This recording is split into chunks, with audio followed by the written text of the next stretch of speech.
जय माता दी। राधे राधे मेरे प्यारे भाइयों बहनों माताओं व बंधुओं।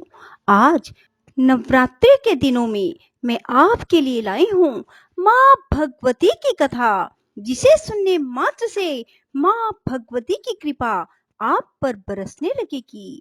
माँ आपकी हर इच्छा पूरी करेंगी।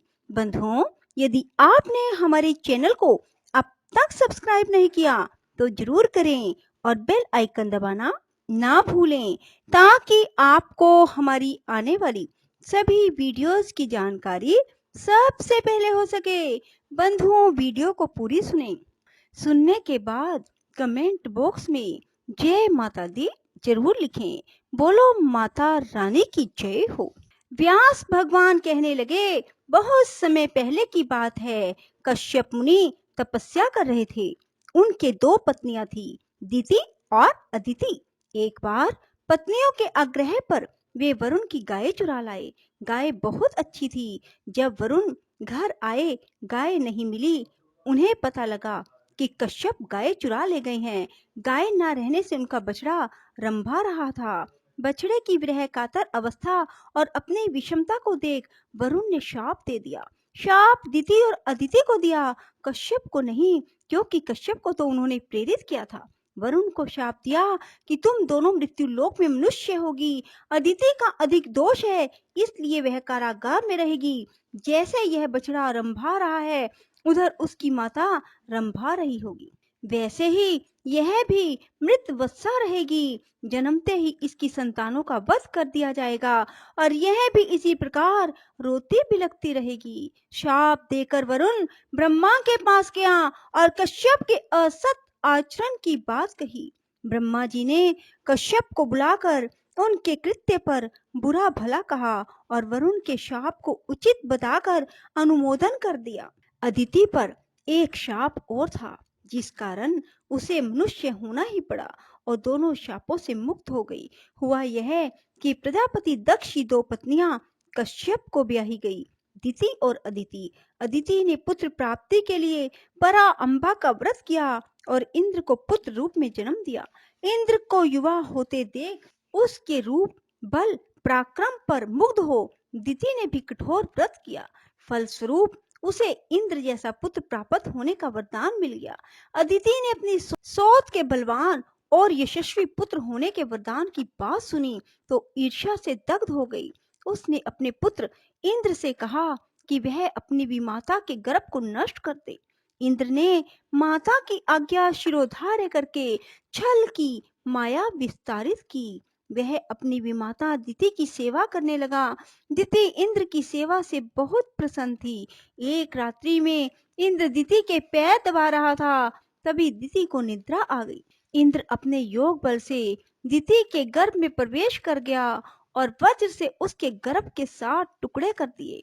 फिर एक एक के साथ खंड करके 49 टुकड़े कर डाले।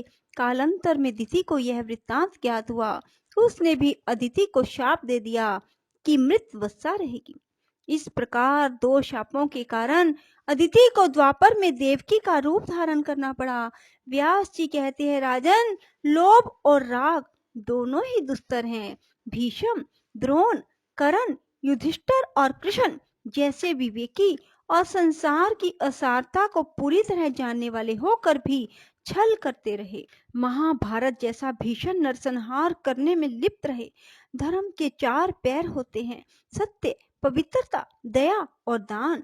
राग, लोभ, अहंकार ग्रस्त होकर किए गए धर्म आचरण में ना पवित्रता आती है, ना सत्य और ना दया आती है। पवित्रता सबसे पहली आवश्यकता है। किसी धार्मिक अनुष्ठान के लिए धन की शुद्धि आवश्यक है। किसी को सताए बिना परिश्रम से अर्जित द्रव्य शुद्ध होता है। इससे विपरीत विधि से अर्जित धन से किया गया धर्म अनुष्ठान निष्फल जाता है या विपरीत फल देता है।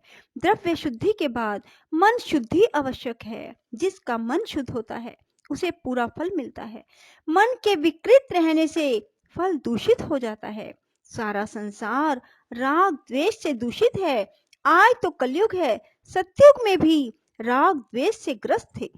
वासना के दूषित होने से धर्म भी दूषित हो जाता है। वासना के मालिन्य से व्यक्ति कितना पतित हो जाता है, इसका आख्यान करता हूँ। ब्रह्मा के पुत्र धर्म का विवाह प्रजापति दक्ष की 10 कन्याओं से कर दिया गया।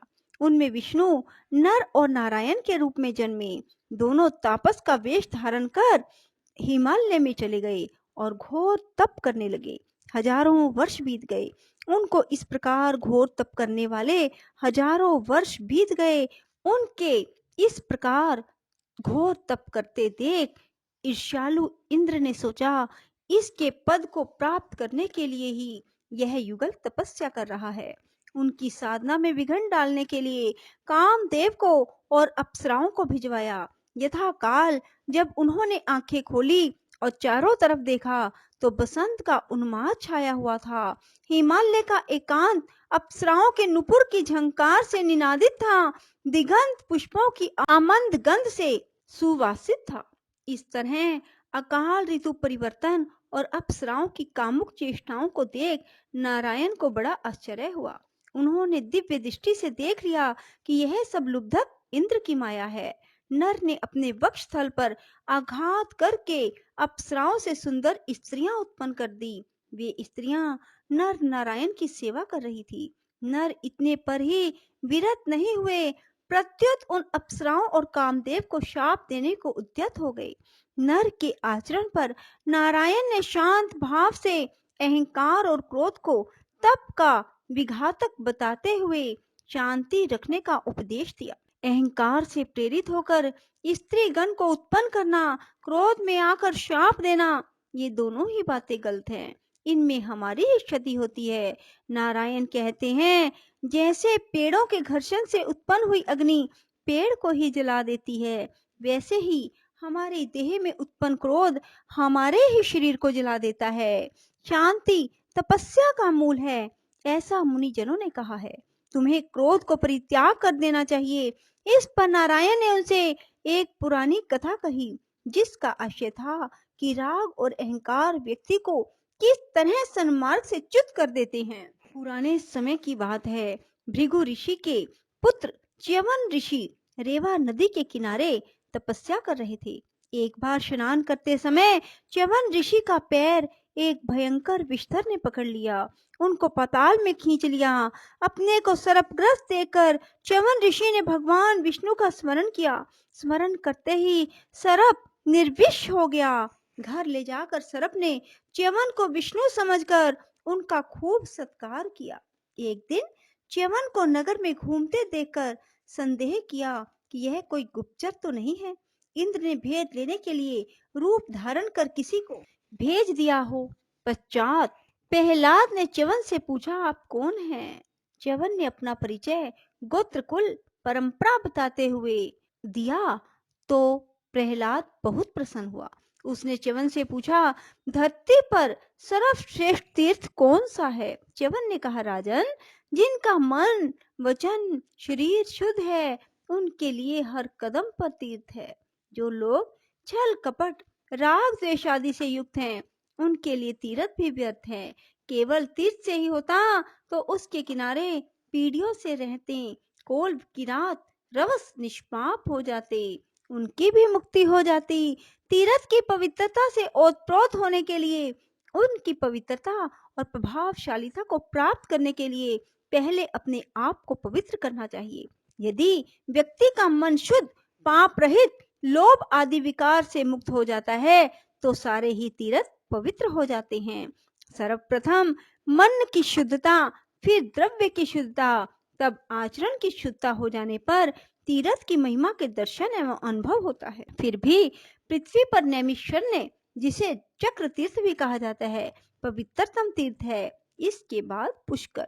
च्यवन ऋषि के वचनों से प्रेरित होकर प्रहलाद अपने परिकर सहित तीर्थ स्नान करने के लिए धरती पर चल दिया। नैमिषारण्य में पहुंचकर उसने स्नान दान किए। वहीं पर एक विशाल न्योग्रोथ वृक्ष के नीचे तपस्या कर रहे 2 ऋषियों को देखा। उनके पास धनुष रखे थे और विविध प्रकार के बाण उन्होंने वृक्ष पर रख रखे थे। बोलो माँ भगवती की जय। राधे राधे। जय श्री कृष्णा। बंधुओं, यदि आपको हमारी वीडियो पसंद आए तो इसे लाइक करें और शेयर भी ज़रूर करें। धन्यवाद।